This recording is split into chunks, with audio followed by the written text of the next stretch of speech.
Hello, friends. It's Thursday. Let's chat.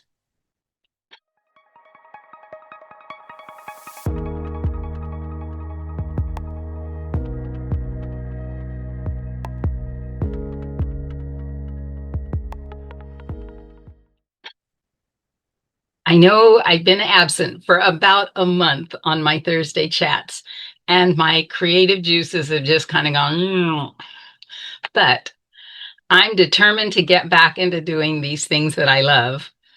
And when I went to use my iron this morning, I realized I was out of my misting spray, which is something I make myself. A lot of you maybe buy stuff. Um, should I use a brand name? I used to buy one that was supposed to be the best thing for pressing, now brands. And I liked it, but it got really spendy. So I remembered a long time ago, someone said vodka is made from potatoes, so it's a starch. So I started mixing half vodka and half water, and it's a perfect misting spray. So I made just a little video of how I do it this morning, and I'll try to put that on here. We'll see. I haven't fooled with my editing for a while, so I may not be so good. If you want to make your best ironing spray, this is how you can do it at home. These are my ingredients, my supplies and ingredients. First off, you need vodka that's distilled from potatoes. So this is the one I bought, and it works good. Potato is a natural starch, so you can kind of feel the starch, just lightly though, it's not heavy. I use distilled water that I get from my RO unit, and I use a nice misting spray bottle that I got at the quilt shop. This one is called Magic Mister, and I must have paid $9 for it because I still have the price tag on there. So just use a funnel. In this bottle, I put in a half a cup of water and measure out my vodka. Now, this isn't science, so you don't have to be totally exact. If it's not right on the line, it can be just above or just below. So you put your vodka in. And that is all there is to it. And now you have a nice spray that I've reused and reused over and over in my quilting and in my ironing. Good. But today I'm going to Zoom with my friends, hopefully get the inspiration I need to do some projects. And when I come back, I will talk about how I started quilting.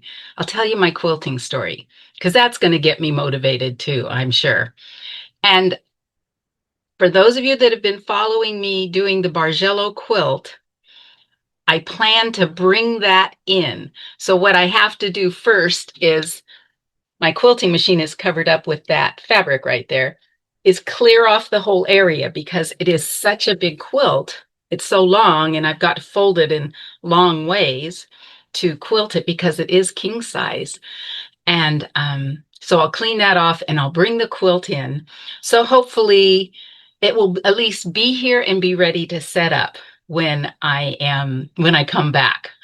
So, okay, I've missed our chats, and I look forward to showing you what I've done today because today I'm going to get those creative juices going. Okay, see you in a few. Okay, I'm back to share my day with you. Let me take off my glasses. Um, I did go out to the shop, and I'll tell you that in a minute, and brought the quilt in. Did that. I cleaned off the whole quilting table. So everything that was over there on the quilting table is now over there on the cutting table. But it's good.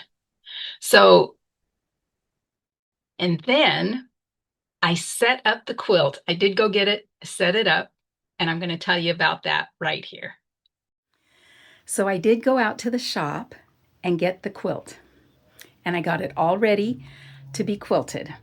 I have some pictures here of how I couldn't do it in this room. It just isn't big enough for that big king size quilt. So I laid it out on my living room floor, and then I just kind of rolled in the edges up to the section where I want to start quilting. So you can see I started rolling it up from one side, and I hook it with bicycle clips or quilters roll clips. They would hold your pants if you're bicycling so that wouldn't get in the pedals. But they're clips that you can buy for quilters also to hold your roll in place.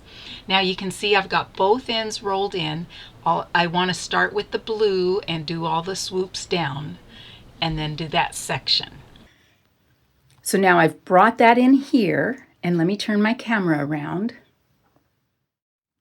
So I've laid all of my tools out that I'm going to need when I get started. I have my chalk if I decide to mark it. I have some more bicycle clips for rolling. I put out some pre-wound bobbins because I couldn't find the metal bobbins that I got two when I bought this machine, and I keep meaning to buy more, but I forgot. But I see right here, I have some empty pre-wound ones. So I'm going to try and wind the thread color that I want. If not, I'll just use the pre-wound white ones. This is what I bought from Missouri Star. Whoops, there we go. It's in maize. It's 50 weight thread, and it's just a pretty soft yellow that I thought would blend with everything. I have my quilting glasses and my quilting gloves there. Let me go back to one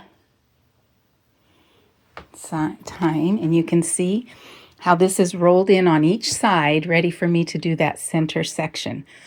So my hope is that I'm going to start here and just stitch point to point in that particular fabric up to the end and back down and swoop back up, and do it in this color fabric so that I have about this wide to do a design. I haven't cemented in my mind the design, but I want to go through the whole quilt and do all of those boundary lines so I can decide. The center, which I'm coming up on the center right here, I may do something totally different, but on each of the lines following it, that's what I want to do. So it is pretty much set up for me to put under the machine, but I need to dust the machine, put on a new needle, and make sure it's all ready to go so I can quilt it.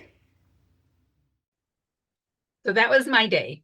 I was going to share with you how I began quilting, but I think this is enough for today. And next week, I'll share with you how I started my quilting journey. I already shared how I started my counted cross stitch journey on my floss tube, but I have a different story for my quilting. So it was nice chatting with you today. And I'd love to know what you're working on if you want to tell me in the comments. Sometimes my friends will message me and answer from the comments, and I love to hear what's going on and what you're doing. So just let me know in the comments and I will enjoy it. Thank you. See you next week. Bye.